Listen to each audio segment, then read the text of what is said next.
বন্দে পুরুষোত্তমম পরম প্রেমময় শ্রী শ্রী ঠাকুর অনুকূলচন্দ্রের আলোচনা প্রসঙ্গে পঞ্চম খণ্ড গ্রন্থ থেকে পাঠ। 13ই পৌষ বুধবার 1350, ইংরেজি 29/12/1943। আজ থেকে 23তম ঋত্বিক অধিবেশন আরম্ভ হয়েছে। ঋত্বিক অধিবেশন উপলক্ষে বিভিন্ন স্থান থেকে অগণিত কর্মী এবং সৎসঙ্গী দাদা ও মায়েরা এসেছেন ও আসছেন। সমস্ত আশ্রম প্রাঙ্গণে একটা বিপুল উল্লাসের সঞ্চার হয়েছে। শ্রী ঠাকুর প্রাতে বাবলাতলায় একখানি বেঞ্চিতে বসে আছেন। সবাইকে দেখে তিনি আনন্দে ভরপুর, মহা খুশি হয়ে হাসি মুখে উচ্চস্বরে এক একজনকে জিজ্ঞাসা করছেন, কী রে, কী খবর? তার চাউনি, হাব ভাব, কণ্ঠস্বর সব কিছুর ভিতর দিয়ে ঝরে পড়ছে অপার্থিব স্নেহ প্রীতির অপার অমৃতধারা। সকলে মুগ্ধ বুদ্ধ প্রেরণাপুষ্ট হয়ে উঠছেন এক নবীন সঞ্জীবনী রসে। অন্তর সবার অভিষিক্ত হয়ে উঠেছে। কর্মীদের মধ্যে অনেকে উপস্থিত আছেন, তাই ধীরে ধীরে কাজের কথা উঠল। শ্রী ঠাকুর বললেন, দীক্ষা খুব বাড়াতে হবে। ব্যক্তি চরিত্র গঠিত না হলে কোনো কাজ হবে না। তার জন্য চাই প্রত্যেককে যজন যজন ইষ্টভীতি পালন করে তোলা।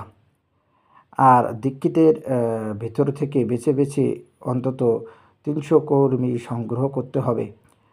দীক্ষা যে বাড়বে এবং ভালো ভালো কর্মী যে সংগ্রহ হবে, তার মূলে থাকা চাই আপনাদের চারিত্রিক ঐশ্বর্য, যা দেখে মানুষ মুগ্ধ হয়ে যাবে, সম্ভ্রমে বিনীত হয়ে উঠবে।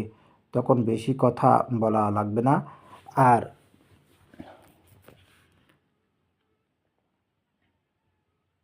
বিশেষ করে নজরে দিতে হবে এগ্রিকালচার, ইন্ডাস্ট্রি ও ইউজিনিক্স, কৃষি শিল্প ও সুপ্রজনের দিকে। এগুলি কিন্তু ন্যাচাট পুষ্ট হয় শিক্ষার ভিতর দিয়ে। শিক্ষা সুনিয়ন্ত্রিত হয় বিহিত অভ্যাস ব্যবহারের অর্জনের ভিতর দিয়ে।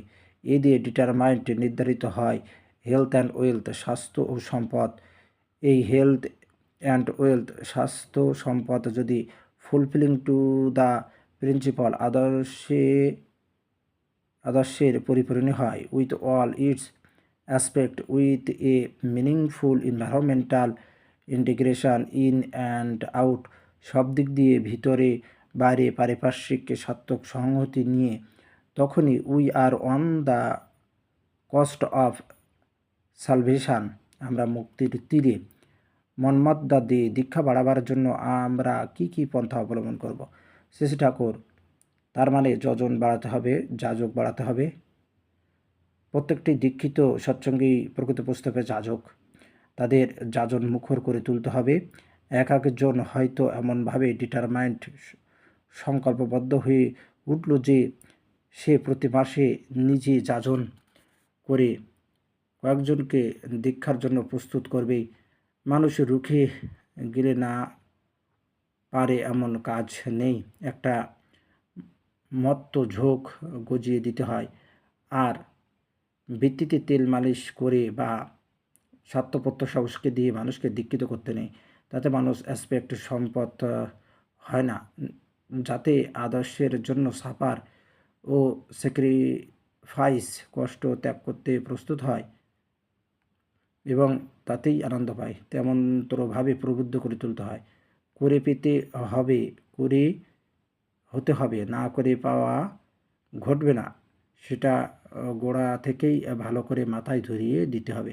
দীক্ষা নিয়ে প্রত্যেককে যাতে নিয়মিত নাম ধ্যান, যাজন ও ইষ্টভীতি ইত্যাদি করে এবং করে রস পায়, তার ব্যবস্থা করতে হবে। এক দিক দিয়ে দীক্ষা বাড়াতে থাকলো আর এক দিক দিয়ে দীক্ষিতরা ঝিমিয়ে যেতে থাকলো, তাতে কিন্তু হবে না।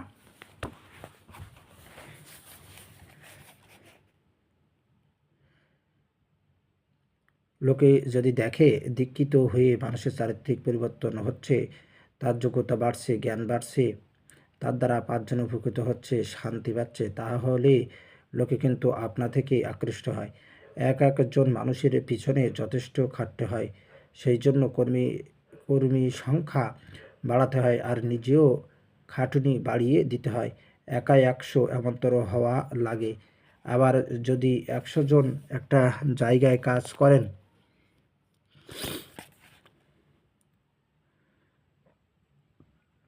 তখন নিজেদের মধ্যে এমন সঙ্গতি থাকা দরকার যাতে মনে হয় 100 জন মিলে যেন একজন। পরস্পরের মধ্যে লাভ, আন্ডারস্ট্যান্ডিং ও টলারেন্স, ভালোবাসা, বোঝাপড়া ও সহনশীলতা থাকলে সেই দৃষ্টান্তে সকলেই উপকৃত হয়। সুবোধা সেন, কর্মীরা যে মত মাথাতে এক হয়ে চলতে পারে না, তার উপায় কী? শেষে ঠাকুর, প্রত্যেকেরই প্রকৃতি আলাদা। দুটি মানুষ হুবহু একরকম হয় না, কিন্তু আদর্শ ও উদ্দেশ্য যদি এক হয় তাহলে প্রকৃতিগত বিভিন্নতা সত্ত্বেও পারস্পরিক মিল হয়। এ মিল করতে গিয়ে আর একজনকে যদি তার বৈশিষ্ট্য ত্যাগ করে আমার শ্বাসে ঢালতে চায় তাহলে সুবিধা হয় না। প্রত্যেকের স্ব বৈশিষ্ট্য অনুযায়ী চলা চাই এবং অন্যের বৈশিষ্ট্যকে শ্রদ্ধা করা চাই। এই রকমটা না হলে কিন্তু হয় না। তাছাড়া সাধারণত কেউ পারফেক্ট পূর্ণ হয় না। পরস্পরকে সয়ে বয়ে চলতে হয়, নিজে দোষমুক্ত হতে চেষ্টা করতে হয় এবং অন্যেও যাতে দোষমুক্ত হতে পারে এমনতর প্রবোদনা জাগাতে হয়। দোষদর্শী রকমে কাউকে কিছু বললে তাতে তার নিজের দোষ সমর্থন করবার প্রবৃত্তি হয়।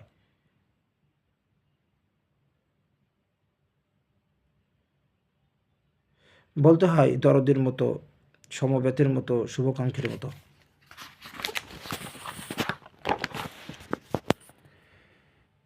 সেই ভূমিতে দাঁড়িয়ে কঠোর কথা বললেও মানুষ তা ভালোভাবে নিতে পারে। অন্যকে ব্যক্তিগতভাবে হয়তো ভাবে হয়তো অনেক ভালো, কিন্তু জানে না কেমন করে 10 জনকে নিয়ে চলতে হয়। তাই সামান্য কারণে তাদের অন্যের সঙ্গে বিরোধে বেঁধে যায়। বিরোধ এড়িয়ে সম্প্রীতি নিয়ে চলবার কৌশল তাদের শিখিয়ে দিতে হয়। ক্রমাগত রাখালি না করলে হয় না। শান্তি সংস্থাপকের ভূমিকায় দাঁড়িয়ে কাজ করতে হবে তোমাদের। অশান্তির জায়গায় শান্তি, অনৈক্যের জায়গায় ঐক্য প্রতিষ্ঠাই তোমাদের কাজ। আর এ কাজ করতে গেলে পক্ষপাতশূন্য হতে হবে তোমাদের। কোনো এক পক্ষের যদি হয়ে পড়ো, অন্য পক্ষ যদি বোঝে যে তোমাদের কাছে তার আশ্রয় নেই, তাহলে কিন্তু তুমি আর সামঞ্জস্য করতে পারবে না। প্রমোদাদি, কাউকে যদি দেখা যায় যে সে ইষ্টস্বার্থ প্রতিষ্ঠার বিরোধী, তাহলে তাকে আশ্রয় দেওয়া তো সম্ভব হয় না। শেষে ঠাকুর, কাউকে ইষ্টস্বার্থ প্রতিষ্ঠার বিরোধী বলে ধরে নেওয়া ভালো নয়। যার যে ব্যাপারে ভুল থাকে সে ভুলটা ধরিয়ে দিতে হয়। আপনি যে তারও ভালো চান সেইটে তার বোধ করা চাই। কারো স্বার্থে স্বার্থান্বিত হলে কথায় বেরোয় এই রকম যে সে তা বোধ করতে পারে। পারতপক্ষে কাউকে বাদ দেবেন না। প্রত্যেককেই আপনার অ্যাসেট সম্পদ করে তুলতে হবে। এই কথাটা মনে থাকে যেন। পরিবেশের মধ্যে যতগুলি মানুষ আনঅ্যাডজাস্টেড, অনিয়ন্ত্রিত থাকে, আপনার বাসা বাড়ার অভিযানও তত দুর্বল হয়ে থাকে। এই কথাটা মর্মে মর্মে অনুধাবন করা চাই। তাই নিজের স্বার্থে মানুষকে অ্যাডজাস্ট, নিয়ন্ত্রণ করে করে চলতে হবে। হতাশ, নিরাশ বা বিরক্ত হলে চলবে না। যা আছে তা আছে, আক্রান্তভাবে তাই করে চলতে হবে যাতে প্রতিকার হয়। অপরিসীম ধৈর্য চাই, নইলে হবে না। মানুষের চরিত্র নিয়ন্ত্রণ সব চাইতে কঠিন কাজ, আর খুব তাড়াতাড়ি এর ফল কিছু বোঝা যায় না। মানুষের ভিতর যে কত রকমের দুর্বলতা থাকে এবং পরিস্থিতি সংঘাতের ভিতর পড়ে কতভাবে যে তা আত্মপ্রকাশ করে তার কোনো লেখাজোখা নেই। এ এক অন্তহীন সংগ্রামের ব্যাপার। তবে যাদের ভিতর অছেদ্য ইষ্ট অনুরাগ জেগে ওঠে তাদের আর ভয় নেই। দোষ দুর্বলতা তাদের আটকিয়ে রাখতে পারে না। তারা ধীরে ধীরে সেগুলি কাটিয়ে উঠতে থাকে। তবে জন্মটা ভালো হওয়া চাই। সুরেন্দ্র বিশ্বাস, আপনি যে ইউজিনিস সুপ্রয়োজনের কথা বলেন তার জন্য আমাদের কি করতে হবে?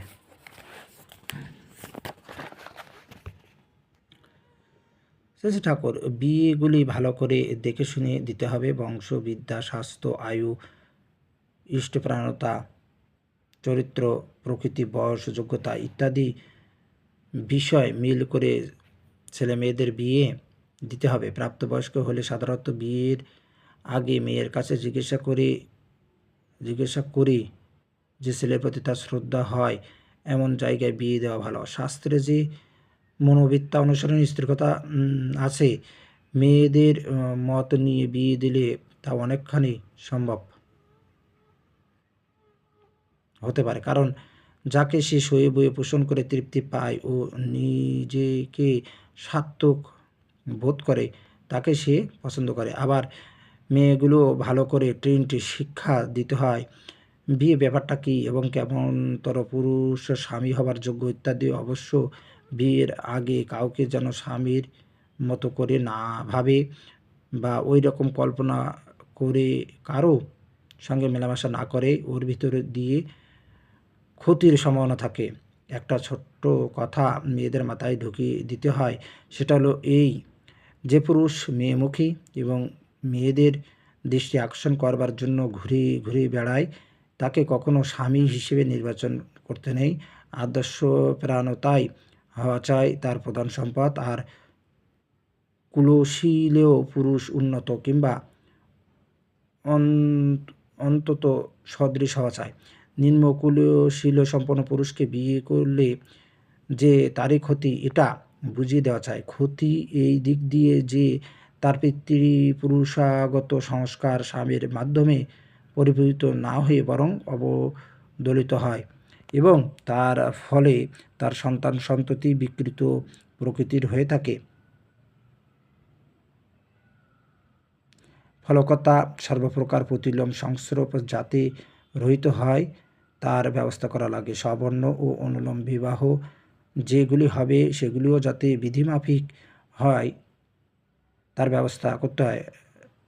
ঘরে ঘরে এসব বিষয়ে যাজন চালানো লাগে। আগে যা হয়েছে তা হয়েছে, এখন যেন আর একটা বিয়েও অবিহিত রকমে না হয়। বিয়ে থাওয়াগুলি ঠিক মতো হলে তার ভিতর দিয়ে অনেক ভালো মানুষ জন্মাবে। মনোহরদা বসু।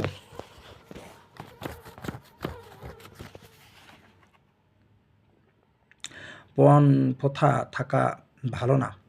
হ্যাঁ, মনোহরদা বসু, পণ প্রথা থাকার দরুন অনেক সময় তো মেয়ের পছন্দ অনুযায়ী বিয়ের ব্যবস্থা করা যায় না। শ্রী ঠাকুর, পণ প্রথা থাকা ভালো না, ওটা যাতে না থাকে তেমনতরভাবে লোকমত গঠন করা লাগে। সৎসঙ্গীরা ছেলের বিয়ে দেওয়ার সময় যদি কোনো রকম দাবি দেওয়া না করে এবং সঙ্গে সঙ্গে যাজন ও আলাপ আলোচনা যদি চালানো যায় তাহলে এই রকমটা চালিয়ে যেতে পারে।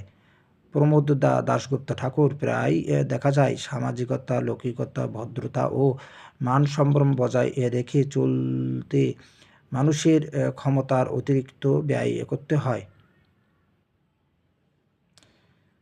এবং তাতে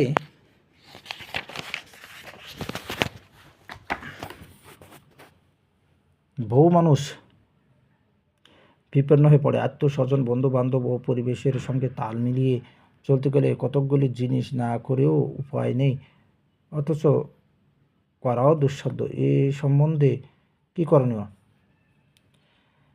শ্রী ঠাকুর, তোমার সঙ্গতির মধ্যে যেমন কুলায় তোমার সেইভাবে চলা উচিত। প্রত্যেকের সম্বন্ধে একথা ঠাট্টা বজায় রাখতে যে যদি আয়ের চাইতে ব্যয় বেশি করো তাহলে ঋণগ্রস্ত হয়ে পড়বে। বেশি ঋণগ্রস্ত হয়ে পড়লে বহু ক্ষেত্রে কথা ঠিক রেখে চলা মুশকিল হয়।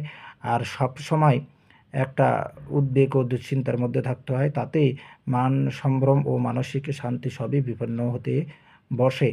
তাই যে যেমন তার সেভাবে চলা উচিত। অবশ্য আত্মীয় পরিজন ও পরিবেশের সঙ্গে ব্যবহার, আন্তরিকতা, হৃদ্যতা ও সৌজন্যের যেন অভাব না হয়। তুমি যা নও মানুষকে তা দেখাতে ব্যস্ত হও না, তবে তোমার ক্ষমতায় যা কুলায় তা করতেও কার্পণ্য করো না।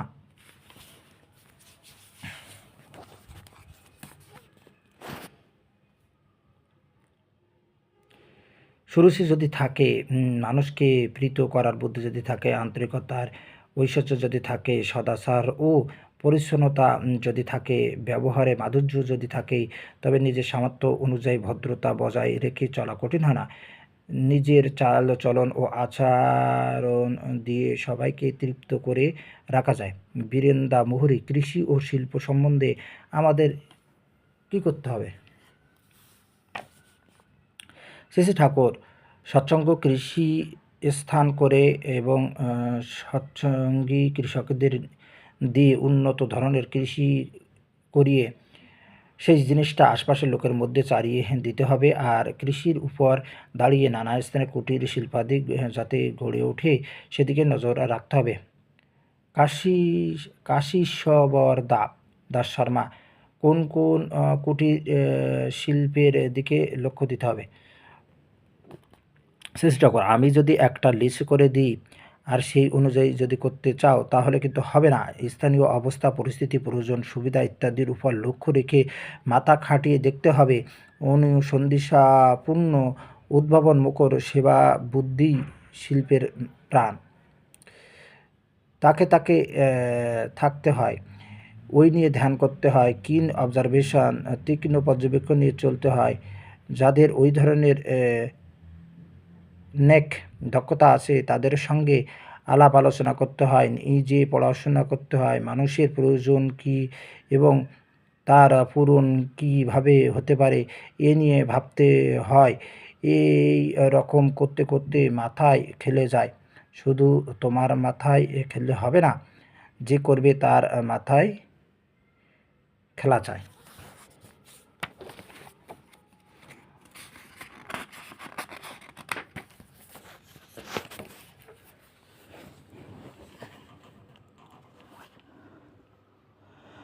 আবার কতকগুলি চরিত্রগত গুণ না থাকলে কিন্তু শিল্প ও বা ব্যবসায়ে কৃতকার্য হওয়া যায় না।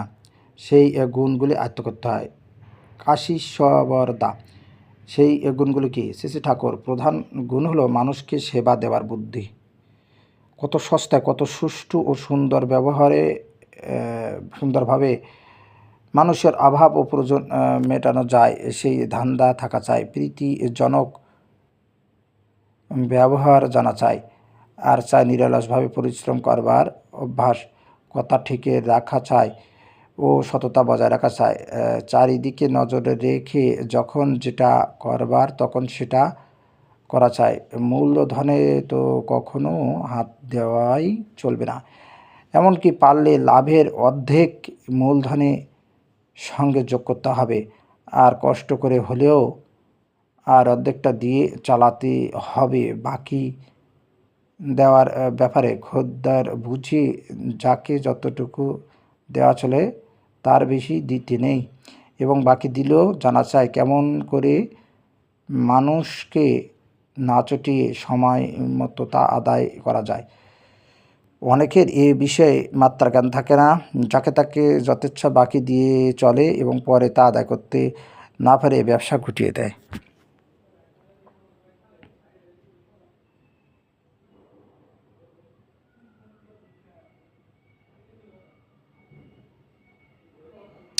হিসাবপত্র খুব ভালোভাবে রাখতে হয়। ব্যাপারটা উন্নতি ও লাভের দিকে চলছে না অবনতি ও লোকসানের দিকে চলছে সে বিষয়ে খেয়াল থাকা চাই।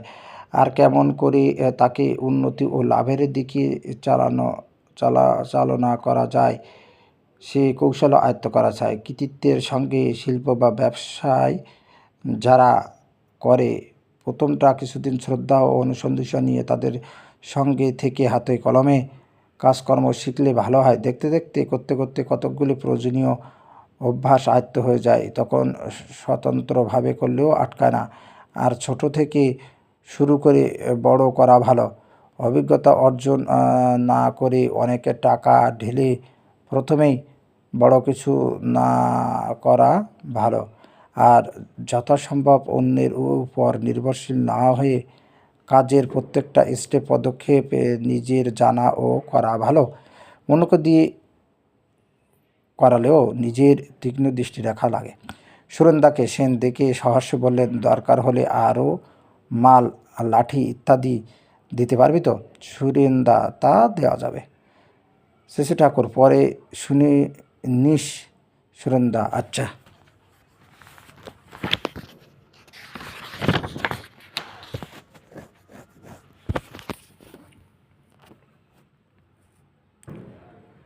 শেষে ঠাকুর একবার তামাকে খেয়ে নিয়ে পরে আবার কথা শুরু করলেন।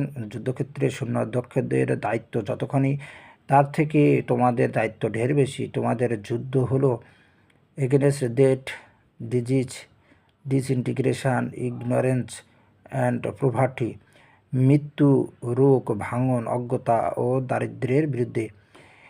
এই সমরাঙ্গনে এক মুহূর্তও যেন তোমাদের অযথা ব্যয়িত না হয়। পরম পিতার ইচ্ছা ও চাহিদা পূরণই তোমাদের একমাত্র কাজ। প্রাণের আকুলতা নিয়ে, কঠোর সংকল্প নিয়ে, তীব্র সংবেগ নিয়ে লেগে যাও তোমরা।